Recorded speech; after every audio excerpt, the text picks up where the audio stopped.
Baik, bismillahirrahmanirrahim. Assalamualaikum warahmatullahi wabarakatuh. Hamdan wa syukranillah, wassalatu wassalamu ala rasulillah wa ala alihi wa ashabihi wa man tabi'ahum bi ihsanin ila yaumiddin. Perkenalkan, nama saya Nu'man Abudi dari kelas 2C jurusan Pendidikan Bahasa Arab IAIN Sultan Ahmad Gorontalo. Baik, teman-teman sekalian, kali ini saya akan memaparkan tentang materi-materi yang ada di mata kuliah Ilmu Pendidikan Islam.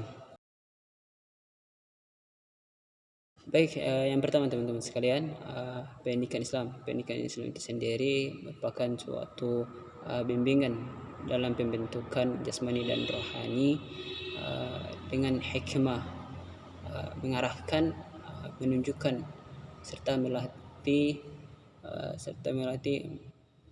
dan mengawasi berlakunya semua ajaran agama Islam itu sendiri. Manusia lahir ke bumi membawa 3 komponen penting. Yang pertama yaitu tubuh atau jasad, yang kedua akal, dan ruh. Sekalian, jasad ini berkembang dengan adanya sebuah proses konsumsi atau mengonsumsi sesuatu zat agar jasad ini bisa berkembang atau tumbuh. Sedangkan akal dan ruh ini berkembang karena adanya sebuah pendidikan atau belajar dan mengajar.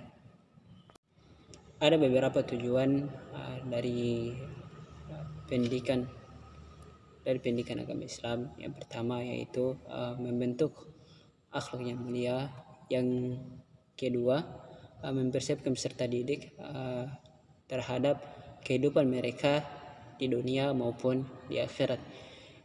Yang ketiga, mempersiapkan peserta didik agar dapat terjun dalam dunia usaha atau mencari rezeki yang baik dengan cara profesional. Yang berikutnya, yang keempat, yaitu menimbulkan rasa semangat peserta didik dalam belajar dan atau mengkaji ilmu.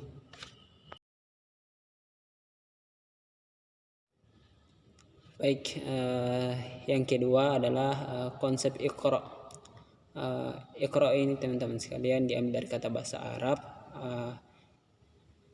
yang menggunakan kata kerja perintah, yang khitabnya itu ditunjukkan kepada Nabi Muhammad, yang berarti Iqra, bacalah. Yang dimaksud di sini teman-teman sekalian atau maknanya, bacalah wahyu-wahyu Allah Subhanahu wa taala atau ayat-ayat Allah. Sedangkan ayat-ayat ini bisa ada 2 kemungkinan. Yang pertama, bacalah ayat-ayat Allah Subhanahu wa taala, yaitu firman-firman Allah Subhanahu wa taala. Dan ayat-ayat juga ini teman-teman sekalian bisa kita artikan sebagai tanda-tanda kebesaran Allah Subhanahu wa taala. Ketika ini kita tunjukkan kepada firman-firman Allah Subhanahu wa taala ini, bacalah, jadi mempelajari ayat-ayat Allah Subhanahu wa taala. Tapi ketika ayat-ayat itu kita maknai sebagai tanda-tanda kekuasaan Allah Subhanahu wa taala, jadi kita di sini, jadi Iqra di sini dimaksudkan lihatlah tanda-tanda kekuasaan Allah. Dalam konsep Iqra ini dapat dipahami bahwasannya agama Islam mengajarkan umatnya agar berilmu, berpengetahuan dan maju sehingga dapat berperan dalam kehidupan bermasyarakat.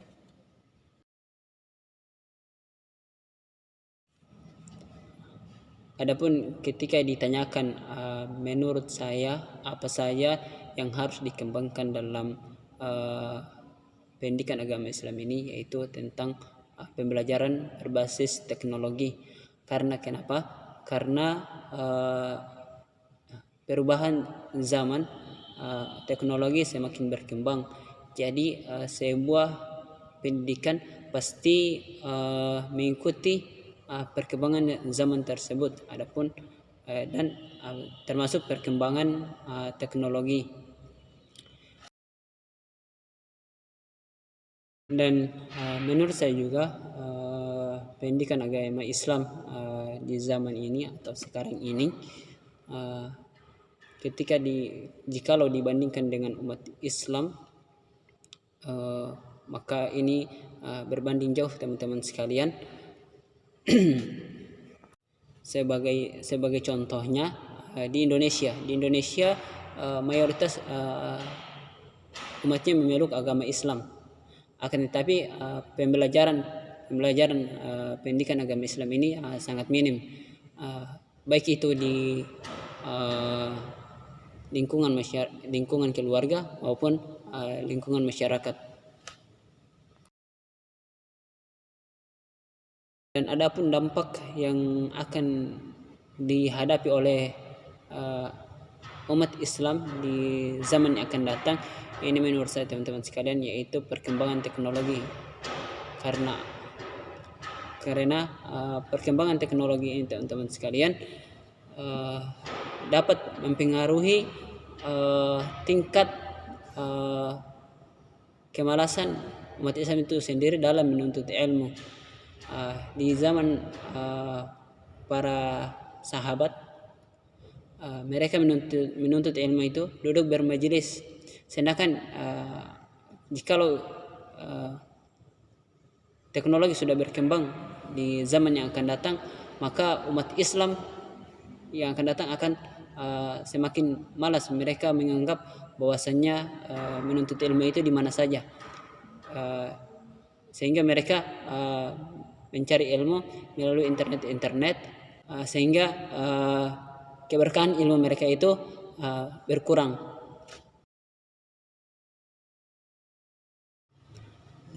Mata kuliah ilmu pendidikan agama Islam, menurut saya ini adalah mata kuliah yang sangat penting, karena mata kuliah ini mengajarkan ketakwaan kepada Allah Subhanahu wa Ta'ala, dan mata kuliah ini mengajarkan pembelajaran tentang agama Islam itu sendiri, ilmu agama Islam itu sendiri,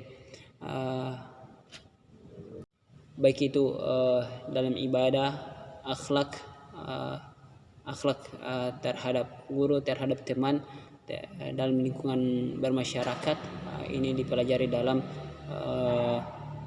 ilmu pendidikan Islam. Makanya ilmu pendidikan Islam ini sangatlah penting, terutama mempelajari tentang agama kita sendiri. Menurut saya kekurangan dari perkuliahan ini tidak begitu besar, yaitu kekurangannya adalah kekurangan waktu, di mana satu hari itu kita bisa presentasi satu pemateri, akan tetapi ada hari di mana hari itu kosong karena terdapat kesibukan kita masing-masing, sehingga di hari-hari berikutnya kita presentasi 2 kelompok. Mungkin hanya itu yang bisa saya sampaikan. Lebih dan kurangnya saya mohon maaf. Apabila ada salah-salah kata, ya itu dari kesalahan saya sendiri, dan apabila ada benarnya itu dari Allah Subhanahu wa Ta'ala. Assalamualaikum warahmatullahi wabarakatuh.